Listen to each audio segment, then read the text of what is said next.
Okay, listen, I know you saw the title of this video and you thought, wait, hold up, tap the brakes. The kid is only 16, so let's ease off of the choo-choos of the hype train for a second.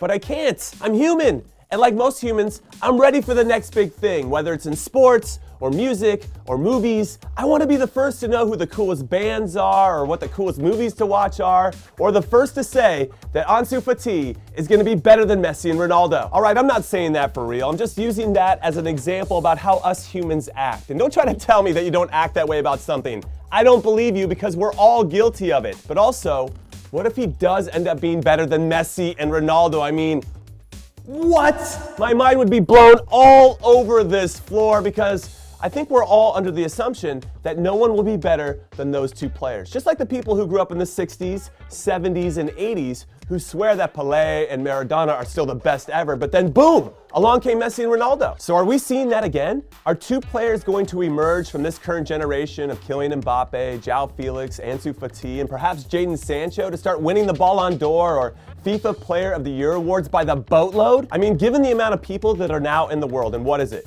Close to 8 billion, there should be, based on the odds alone, a handful of people that emerge as absolute freaks of nature when it comes to playing the beautiful game. And right now, it appears as though Mbappe and Felix are leading that list. But given what we've seen so far of Fati, and the fact that there are reputable coaches out there who have worked with him and are claiming that they've never seen a better player in their lifetime, I think it's fair to say that he should be on this list too. And yes, I know what you're thinking. There's no way Fati should be on this list. He's only started one game for Barcelona, whereas those other guys, even at a young age, have proven themselves over a few seasons that they are legit. And I agree with you if you feel this way, but still. 3 weeks ago, and let's be honest, due to some good fortune for Fati since Leo Messi, Luis Suarez, and Ousmane Dembele were all hurt, while Coutinho was being shipped off to Bayern, which I know is a really weird way to spin this, since if you're a Barcelona supporter, there's no way in a million years that you would ever think having Messi, Suarez, Dembele, and Coutinho either hurt or unavailable would ever be considered as good fortune. But if those guys were all fit and ready to go, would Fati have been given a chance with the first team? We all know the answer is no, which means yes, this has to be considered good fortune for the club and its supporters because he could be the answer for what's going to happen to Barcelona as a club after Messi retires. He could be their savior. Okay, fine, I'm getting ahead of myself here, but that's what happens when you're on the hype train, baby. You start making plans for their future and who they're supposed to become and which trophies they're going to win and which country they should represent in international competition, so choo-choo. So anyway, as I was saying, 3 weeks ago, Fati comes off the bench to make his debut for the club, making him the second youngest player in Barcelona history to do so. Then a week after that, he scores his first ever La Liga goal 6 minutes after coming on as a substitute against Osasuna. And then 2 weeks after that, he starts his first ever game for the club, and he has a goal and an assist in the first 7 minutes of the game against Valencia. Yes, the first 7 minutes, a goal and an assist against a very good team with very good defenders, and he just ate them up for lunch. Nom, nom, nom, nom, nom. And he could have had a few more in his 60 total minutes on the field. That's how well he played. So I'm telling you, the kid is the real deal. So I didn't just buy a ticket for the hype train, I'm the goddamn conductor. Choo-choo! Because when I watch the game again, and yes, I watch games more than once sometimes because I'm a bit of a nerd and I like the nuance and subtleties of how teams and players make their decisions, it's clear his teammates still aren't used to his movements or how he's trying to create space for himself or for others, or where he's looking to combine with them in the attacking third. So imagine, just imagine what that's gonna look like as his teammates get used to him and he gets used to his teammates. I mean, for real this time, my head could explode. And he hasn't even played with Messi yet. What's that gonna look like? But again, to re-emphasize a word that I used before, kid, he's just that, a kid. And in this world where people try to tear you down much more than they try to build you up, I think it's a lot harder to navigate the high seas of life when social media magnifies every little thing that you're doing on your way to becoming a superstar, assuming you can reach that superstar status despite so many distractions along the way. For example, how many times have we seen young players get anointed as the next big thing only to flop?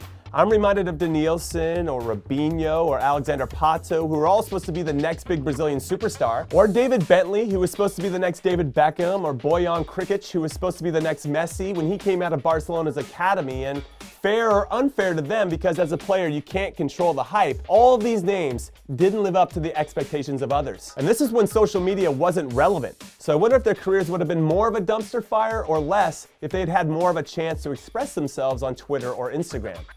Maybe, maybe not. Mario Balotelli, anybody? But as an American, I've got all of these names beat with the most famous flop potentially of all time, and that is Freddie Adu, whose fame was already so big and the hype so out of control, he did a commercial with Pelé at the age of 14.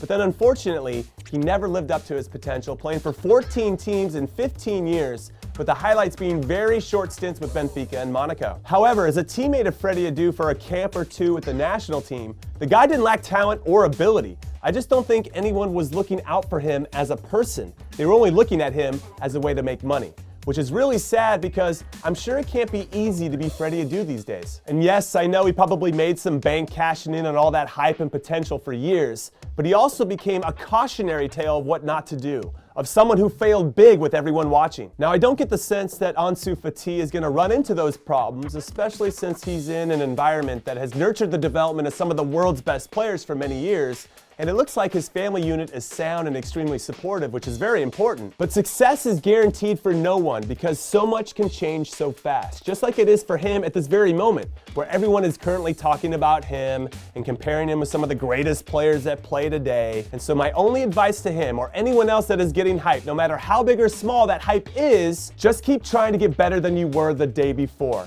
And if you stick to that and truly push yourself day in and day out, then I know, because I lived it, that you'll get to where you want to go.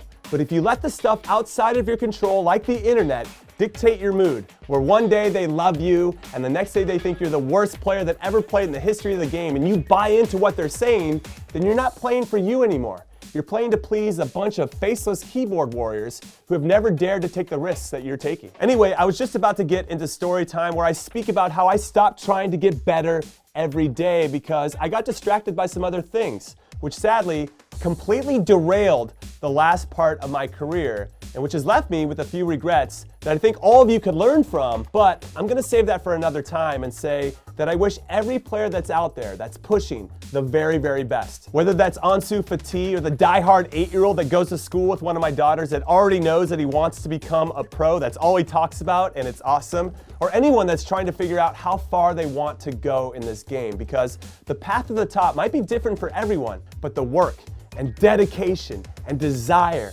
and passion and mental fortitude to get there is the same. And again, speaking from experience, I know it's not going to be easy, but I promise you that it's worth it. Even the regret and failure, because that makes you stronger for the next challenge. So all right, I know I was a little all over the place with this one, but that's how I roll. Also, what are we saying? Is it too early to say how good Fati can become? Or is it clear that Mbappe and Felix have some legit competition in the future? Let me know your thoughts down below, and I'll jump in the comments as well. Hit that like and subscribe button if you haven't already, and I'll see you tomorrow.